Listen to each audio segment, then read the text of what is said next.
Bien-aimés dans le Seigneur, je vous espère tous en forme. Je vous salue dans le beau et précieux nom de notre Seigneur Jésus. Nous continuons notre série Christ en nous. Christ a dit en ce jour-là, vous connaîtrez que je suis dans le Père, que vous êtes en moi, que je suis en vous. Jean 14, le verset 20.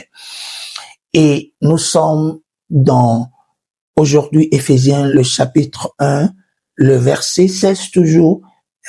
On nous dit, je ne cesse de rendre grâce pour vous, faisant mention de vous dans mes prières, afin que le Dieu de notre Seigneur Jésus, Christ, le Père de gloire, vous donne un esprit de sagesse et de révélation dans sa connaissance, qu'il illumine les yeux de votre cœur pour que vous sachiez quelle est l'espérance qui s'attache à son appel et quelle est la richesse de la gloire de son héritage qu'il réserve aux saints et quelle est envers nous qui croyons.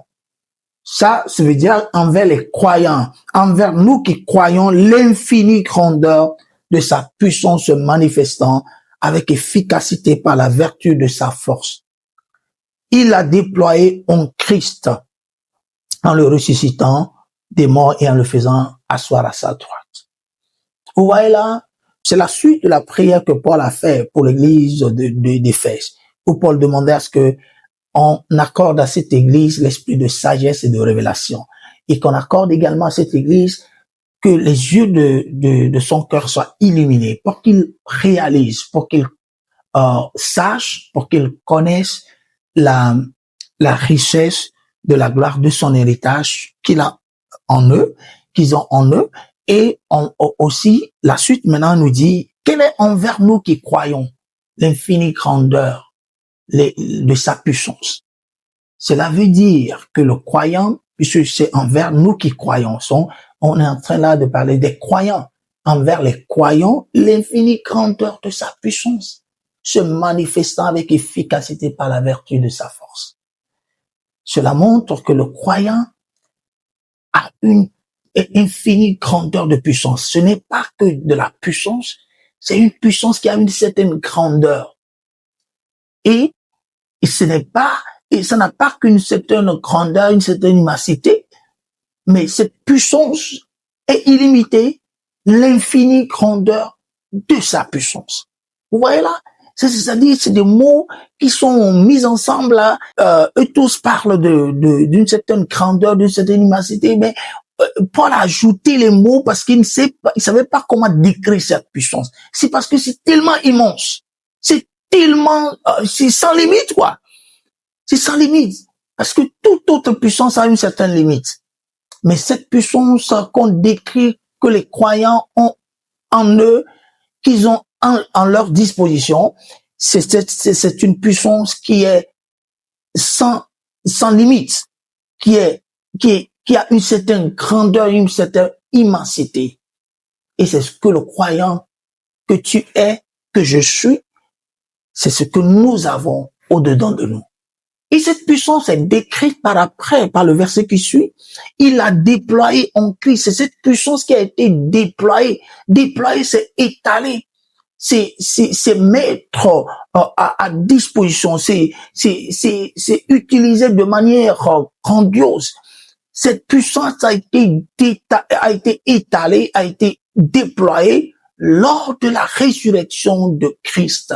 Et c'est cette même puissance qu'il a transporté jusqu'à l'amener à s'asseoir à la droite du Père. Ça veut dire que cette puissance, elle est pas juste une simple puissance. Elle est sans limite. C'est comme si de toutes les puissances que Dieu a eu à utiliser, c'est celle-ci qui est au-dessus, parce qu'elle est sans limite. Parce qu'elle est d'une certaine grandeur, toute autre puissance que Dieu utilise pour guérir les malades, pour accomplir certains miracles. Cela veut dire qu'ils ont une certaine limite. Mais celle-ci, c'est illimité. C'est cette puissance qui a été déployée lorsqu'il fallait ressusciter Christ entre les morts. Et vous êtes d'accord avec moi que Christ revienne à la vie n'était pas juste une simple affaire. Ce n'est pas comme on appelait Lazare à revenir à la vie, hein. Parce que pour Lazare de revenir à la vie, c'est sûrement l'esprit de mort qu'il a gardé. Mais pour Jésus de revenir à la vie, c'est toute la cohorte des démons. C'est tout ce qu'il y a de démoniaque, tout ce qu'il y a de satanique qui seraient prêts à faire tout pour qu'ils ne reviennent pas à la vie. Parce que revenir à la vie est synonyme de leur défaite et synonyme de la victoire de Christ. Donc, il fallait pas qu'ils reviennent à la vie. Il a dit avant de mourir, et la Bible a clairement dit que depuis l'arrestation jusqu'à sa mort et son ensevelissement, son enterrement et tout, c'était et les humains et les esprits mauvais qui étaient en jeu. Jésus l'a dit quand on venait l'arrêter. Donc, c'est dire que les démons étaient conscients du fait que Christ allait ressusciter, mais il fallait pas qu'il le permette. Donc, ils ont déployé tout. Quelqu'un dirait qu'en ce jour, il y avait plus de démons nulle part dans le monde. Ils se sont tous rassemblés là-bas pour que ils ne reviennent pas à la vie. Mais Christ est ressuscité. Alléluia. Le Seigneur est ressuscité. Ils étaient tous là. Satan était là et tout ce qu'il y avait d'opposition. Ils étaient tous là, mais Christ est revenu là. C'est pour cela qu'il fallait déployer, étendre, étaler une puissance d'une envergure pas possible pour ramener Christ à la vie. C'était un combat d'une victoire sans appel, quoi. Mais en même temps, cette puissance qui a été déployée là, Dieu nous informe ici qu'il a mis cela dans le croyant. Il a mis cette même puissance dans le croyant.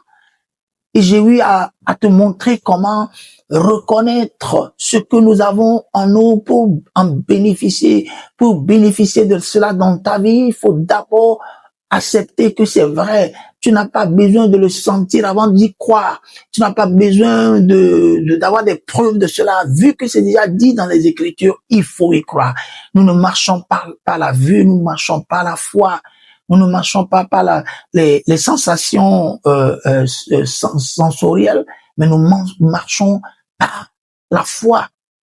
Nous marchons par ce que disent les Écritures. Les Écritures disent qu'au-dedans de toi, il y a cette puissance qui a ressuscité Christ d'entre les morts. Il faut y croire. Il faut l'admettre ainsi. Et ça ne s'arrête pas au fait de l'admettre, mais il faut le déclarer dans sa parole, dans ses prières. Il faut le mettre dans tes déclarations, dans tes propos. Voilà. Il faut le dire que cette puissance, cette même puissance, ça veut dire qu'il y a différentes puissances. Mais c'est cette puissance-là qui a œuvré lors de la résurrection. C'est cette même puissance qui est dans le croyant, selon ce passage. Et Paul prie pour que les yeux de nos cœurs soient illuminés, pour que nous puissions le réaliser, nous puissions le constater, nous puissions vivre avec.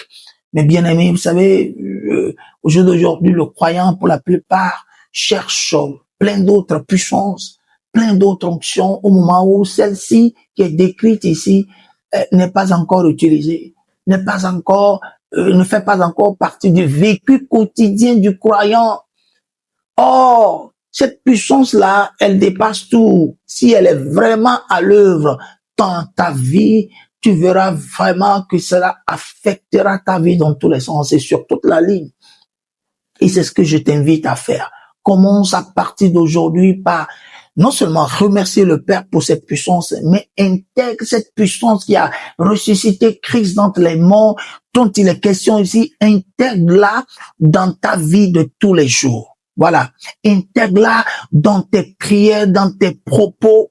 Bénis le nom du Seigneur pour cette puissance qui est disponible pour toi, qui est en toi, qui œuvre en toi. Et tu verras que ça commencera par affecter ta vie dans tous les sens. Il est dit de cette puissance-là, si l'esprit de celui qui a ressuscité Christ entre les morts habite en vous, cet esprit te vivifiera. Ça veut dire que cette puissance est capable de vivifier nos corps mortels.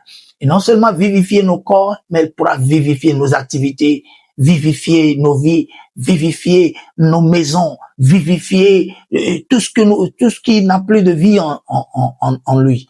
Cette puissance est capable de la vivifier. Et c'est ça, ce que nous avons au-dedans de nous. C'est ce que le croyant a au-dedans. Et l'Église d'aujourd'hui doit prendre conscience de cette réalité et commencer par, Paul a dit, afin que je le connaisse. Philippiens 3, le verset 10, je crois, afin que je le connaisse dans la communion de ses souffrances, mais aussi dans la puissance de sa résurrection. Ça veut dire que Paul veut connaître le Seigneur. Il faut vraiment le connaître. On ne le connaît pas juste parce qu'il a vécu quelque part en Israël, à Jérusalem, dans les rues de Jérusalem. Non, non, non, non. On le connaît dans les souffrances, la communion de ces souffrances-là et la puissance de sa résurrection. Cette puissance-là, elle est unique en soi. Il faut la connaître dans cette puissance. Et c'est ce que Paul essaie de nous dire ici. Et mon frère, je te convie à intégrer, non seulement à reconnaître cette puissance, deux, à l'intégrer dans ta vie de tous les jours, dans tes prières, dans tes déclarations. Et tu commenceras par constater l'effet de cette puissance qui a ressuscité Christ entre les morts dans ta vie, dans ton église, dans ta famille, au nom de Jésus. Que le Seigneur te bénisse. Amen.